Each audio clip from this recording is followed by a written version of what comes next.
Salut à toi, j'espère que tu vas bien. Bienvenue encore une fois dans cette nouvelle vidéo. Ici, tu ne fais que apprendre des choses vraiment très importantes et des astuces vraiment très poussées, très avancées, même si tu es novice ou soit peut-être tu es professionnel.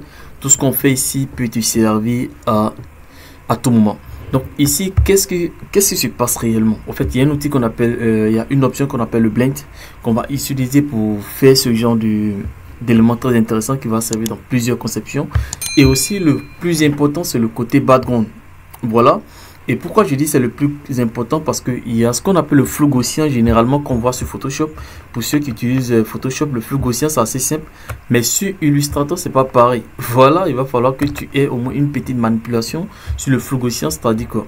Vous voyez la composition là que j'ai, l'image que j'ai ici, j'ai à plusieurs compositions. C'est-à-dire il y a un background, il y a une forme qui a été appliquée pour pouvoir créer l'effet de diffusion juste derrière notre élément. Donc ce qu'on va faire, on va d'abord commencer par le background et après maintenant on va venir faire l'élément qui se trouve sur le background. Voilà, donc c'est un tutoriel étape par étape que nous allons voir ici dans cette vidéo. Juste à côté là vous avez tout ce qu'il y a comme couleur que nous allons utiliser, les dégradés, les différentes étapes de couleur, c'est-à-dire la première. Quand on clique là, on a les deux étapes de couleur qui ont été utilisées lors de les deux étapes de couleur. Et ici aussi les deux étapes de couleur, et là maintenant le fond de l'arrière-plan. Donc c'est sur ça qu'on va tester. Vous pouvez déjà noter les codes couleurs qui sont déjà là afin de pouvoir mieux avancer sur certaines choses, mais on va pas passer dans le dégradé. Voilà, on va pas faire les différents dégradés. Pour ceux qui veulent soit peut-être faire le dégradé dès maintenant, vous pouvez déjà faire des petits cercles comme cela et voilà, vous venez, vous allez appliquer le dégradé. Donc par exemple ici, par exemple, vous allez copier le code couleur qui se trouve peut-être ici, et là vous allez copier le code couleur. Quand vous finissez, vous allez mettre ça à 90 degrés. Voilà, à 90 degrés ou à moins 80 degrés pour qu'on puisse avoir les choses du haut et du bas.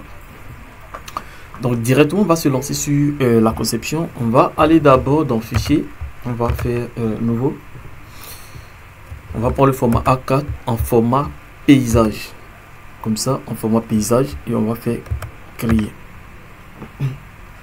J'espère que vous avez remarqué toutes les autres options. Voilà, je n'ai rien touché à part cet élément. Donc ici, ce qu'on va faire, je prends toute la liste de mes éléments, c'est-à-dire mes couleurs, je les importe ici. Ici, je supprime ça, je fais bouger un peu comme ça. Donc la première des choses, c'est au niveau du background. Donc je vais prendre d'abord la pipette et je vais prendre cette couleur et prendre l'outil rectangle, je fais un tracé autour comme ça. Après ça, maintenant on va créer l'effet que vous voyez, ça donne un effet de lumière sur le background. Donc c'est ça qu'on va s'attaquer. Donc on va maintenant chercher le calque, le panneau calque, et on va verrouiller ce calque là. On le prend, on le fait descendre juste en dessous, comme ça on a verrouillé. Je prends mon outil ellipse, je vais faire un tracé comme ça sur le background, et là maintenant je prends ma pipette, je viens cliquer sur mon dégradé qui est là. Vous voyez, je viens cliquer sur dégradé. Donc ce qu'on va faire, on va faire ce qu'on appelle le flou gaussien. Remarquez très bien aussi, essayez de voir comment ça se passe ici. D'abord, si par exemple je viens ici directement et je fais atténuation, flou gaussien, vous voyez qu'il y a quelque chose qui se passe en fait. Vous voyez, le flou gaussien n'est pas comme sur Photoshop où on applique directement.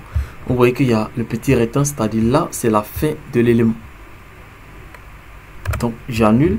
Ce que je vais faire dans un premier temps, c'est de venir ici paramètres des effets de pixelisation du document. Donc à ce niveau là, je vais mettre 104 et peut-être ici je vais mettre je laisse en CMYK, je fais OK. Et là maintenant je vais venir dans effet, atténuation, je vais faire flou gaussien. On attend. Ok, là maintenant on a un effet qui diffuse très bien. Donc on se retrouve avec ça. Ce qu'on va faire, c'est d'agrandir un peu pour que ça puisse déborder. Comme ça.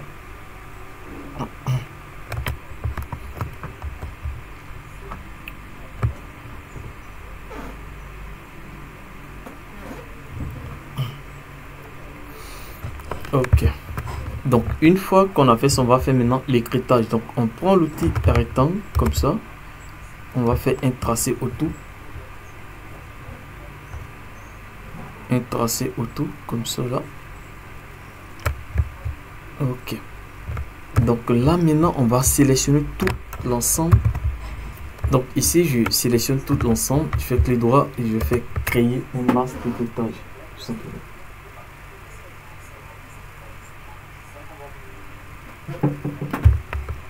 Le masse d'écritage créé, je retourne ici. Je viens dans, je déroule la liste et au niveau d'ici, je vais réduire l'opacité.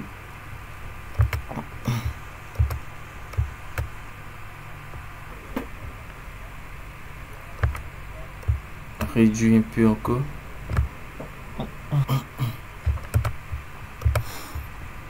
Donc, une fois qu'on finit de faire la réduction des différentes opacités, etc., je vais verrouiller celui-là et déplacer juste en bas parce que c'est le padron. Aussi, donc, vous avez la possibilité soit d'augmenter l'opacité ou soit de faire ce que vous avez envie de faire. Maintenant, les deux éléments qui sont ici, c'est-à-dire le 1 et le 2. Là, maintenant, ils vont rentrer en ligne de compte. Donc, vous allez créer deux petits boules du genre comme cela. Voilà. Vous allez faire en dégradé.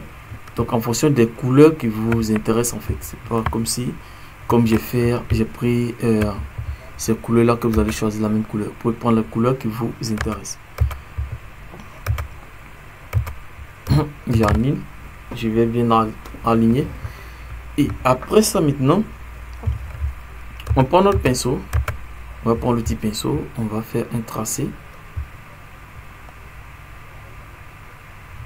Comme ça. Ok. Donc, c'est à vous de voir comment ce que vous voulez faire. Et une fois que le tracé est comme cela, je vais sélectionner les deux éléments, les deux boules qui sont là. Vous voyez, je viens dans Objet, dégradé de forme. Je vais faire créer.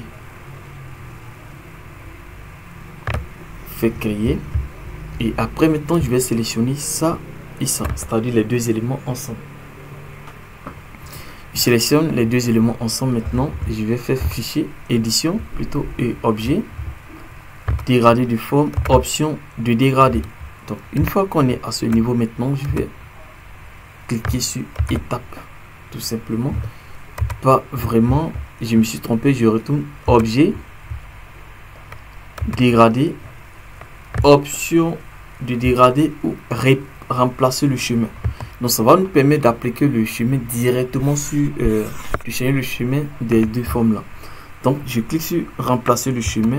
Donc automatiquement on voit que les différents cercles viennent se mettre ici. Donc ce qu'on va faire par la suite, c'est de retourner encore dans édition, dégrader, et là maintenant on va faire option de dégrader pour appliquer les différentes options.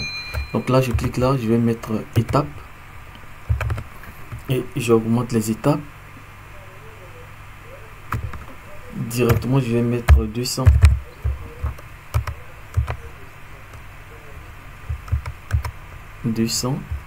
Si vous voyez que c'est bien lisse, on peut mettre aussi peut-être 400 pour que on ne sente pas trop. Donc je fais OK.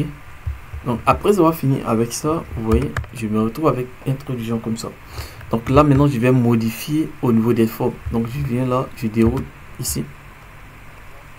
Ça c'est la liste en fait. Donc quand tu déroules, tu as les deux objets de base que tu as utilisé, les deux formes de base. Donc là quand je clique là, ça sélectionne à ce niveau. Donc ce que je vais faire, c'est d'agrandir un peu ici et ça va me donner. Je vais agrandir un peu encore. Donc ça, je pense que